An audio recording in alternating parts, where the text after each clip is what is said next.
स्वाभिमानी TV news चॅनलच्या बातमीपत्रात आपलं स्वागत। कापूस व्यापाऱ्याची लूट प्रकरणी मोहाडी पोलिसांनी 2 आरोपींना 7,48,000 रुपयांसह घेतले ताब्यात।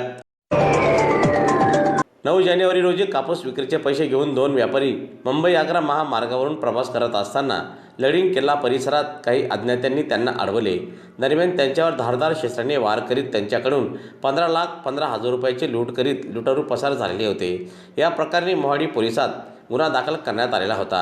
या संदर्भात विशेष पथक तयार करून आरोपींचा शोध सुरू असताना गुप्त माहितीच्या आधारे मोहाडी पोलिसांनी मोहाडी उपनगरातून बंटी शांताराम अहिरे व रवींद्र राजेंद्र वाघ या दोघांना ताब्यात घेतले असता त्यांच्याकडून 7,48,000 रुपये हस्तगत करण्यात आले आहेत।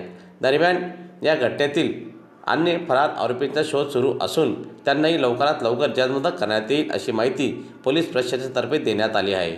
मोहाडी पोलीस स्टेशन येथे 9 जानेवारीला कापसाचे पैसे घेऊन फिर्यादी आणि त्याचा एक मित्र जात होता।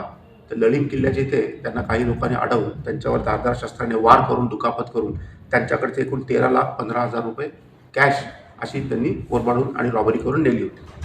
पी.आय. मोहाडी आणि त्यांच्या संपूर्ण टीमने अतिशय मेहनतीने हा गुन्हा डिटेक्ट केला आहे। त्याच्यामध्ये युनिकॉर्न मोटरसायकल वापरलेली होती। त्याच्यामध्ये आपण आत्तापर्यंत 3 लोकांना अटक केलेली आहे। आज त्याच्यापैकी बंटी शांताराम अहिरे मोहाडी नगर उपनगर धुळे आणि रवींद्र राजेंद्र वाघ उपनगर धुळे या दोघांना अटक केली आहे आणि त्यांच्याकडनं आपण तब्बल 7,48,000 रुपये आपण रिकवर देखील केलेले आहे।